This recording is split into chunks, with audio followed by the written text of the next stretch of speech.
paparinig ko sa inyo, may tutunog yan dyan. Ayan po, may lumalagitik.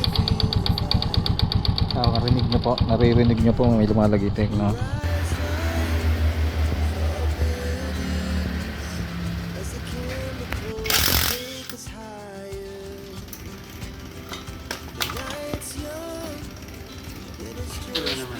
Wala naman. Ay, salamat.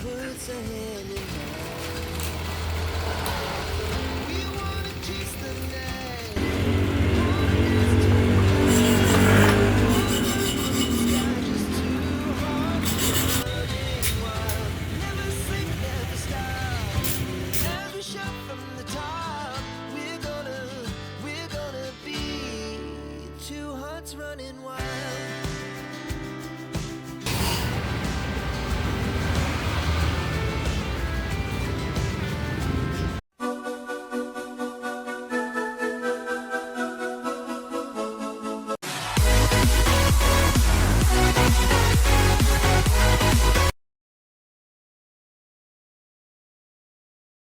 Bali, ito yung ipapagawa nating motor, mga ka-B1 Moto. Ayan, papalitan natin siya ng black kasi tagos na siya.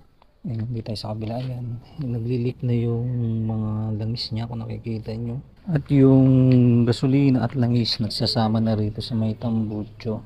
Ayan, lumalabas na siya dyan. Makain na siya ng langis. Yan, tinakbo na nito is nasa 83,678.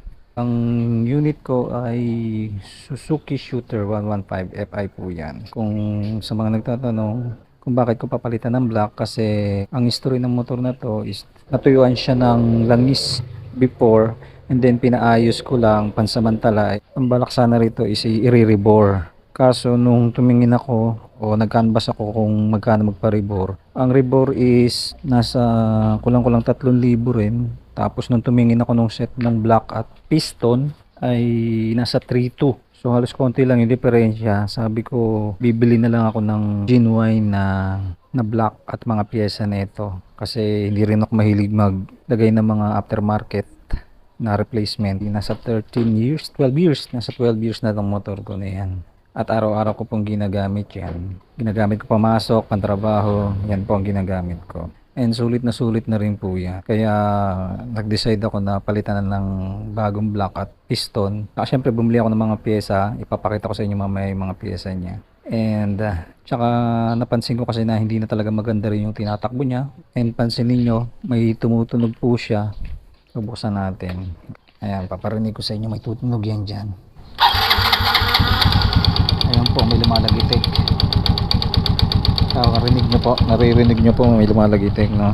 Bali, ayun po yung chain guide, naputol po yung chain guide niya. Mamaya papakita ko sa inyo yung pyesa ng chain guide kung ano po yung naputol. Yung isang motor naman na yun Raider 150. Matagal na rin sa akin yan, 17 years na po sa akin yan.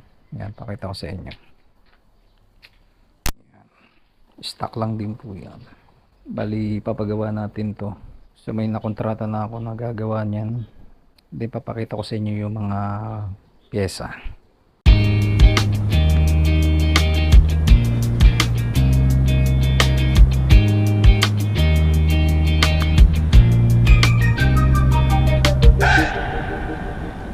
Ayan mga B1 Moto, ito yung ating mga pyesa sa ating Suzuki. Bali puro original parts po yan. Mga genuine mga parts. Ito yung ating throttle cable. Ito yung ating valve seal. Dalawa yan. Ito yung ating mga gasket. Mga gasket natin. Original Suzuki yan. Ito yung ating chain guide. Ito yung maingay dun sa naririnig yung maingay sa motor natin. Putol po kasi yan. Ito yung ating piston na original. Yan. Ito yung ring. Ito yung gasket niya. Yan. Ito. Yan. Tapos ito yung pinaka-block. Ayan.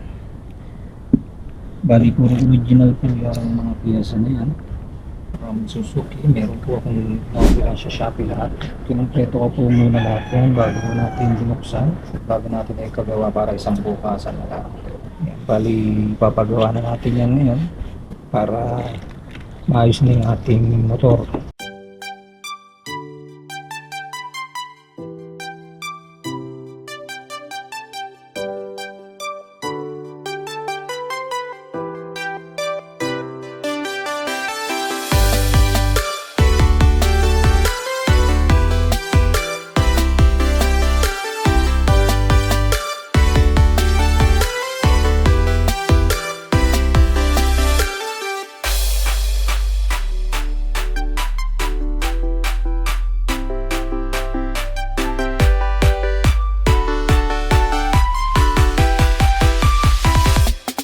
Yeah. Yeah.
The moment of truth.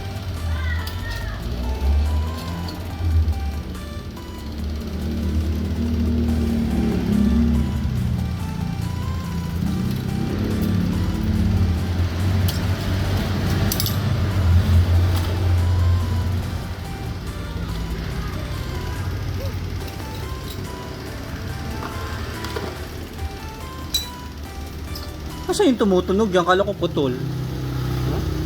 Piston Yung, yun. ha? Piston. Piston yan. Pagdasal mo na walang tama connecting rod.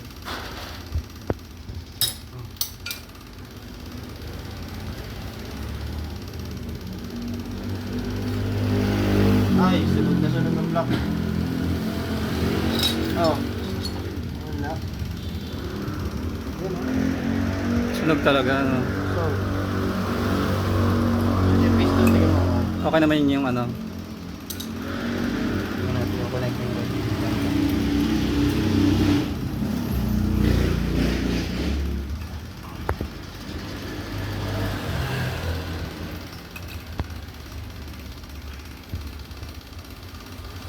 Wala naman. Wala naman. Ay, salamat. Buti na lang. Inagagastos pa uli pagka nagkataon, no? Yung pyesa nun? Okay, sa connecting rod kit. Pang raider J-Lock naman yan. Oo nga. Yung labor lang bigat, no? Kasi, ano na yan, bubuksan na lahat yan, di ba? Baba na talaga, no? Mas gusto ko pa nga mag-overhaul na ito kasi sa scooter eh. Bakit? Hirap din. Mayroon ba doon? Mahirap siya sa part na ano. Pala, doon ganun pala ang ano nun. Wow, grabe. Itim na itim.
Yan mga kabiwan mo to. Okay na siya. Napagawa na natin ang ating service.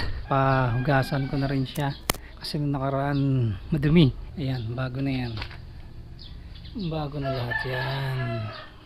Ayan, nasabi sa akin is kailangan daw is after 500 km is ipapa change oil ko uli siya. Kasi para daw siyang bago. Kasi pinalitan yung block tsaka yung piston. Sa mangyayari niyan, ibibrakein ko po uli siya. Babalik sa bago ang ating makina. Bibrakein natin ng 1,000 km. Sa ngayon daw is kailangan daw is nasa 60 hanggang at least hanggang 60 lang daw ang tatakbuhin natin. And then after 500 kilometers papa-change oil ulit tayo. And then after nun, balik na tayo sa 2,000 or 1,500 na pag-change oil. Ayun, siguro hanggang dito na lang mga kabiwan mo to. Sana nagustuhan ninyo ang ating video or ang ating content ngayong araw. So kung gusto niyo ng mga ganitong klaseng content regarding sa pagmumotor o anumang pagde-deliver, and don't forget to like, share, comment, and subscribe.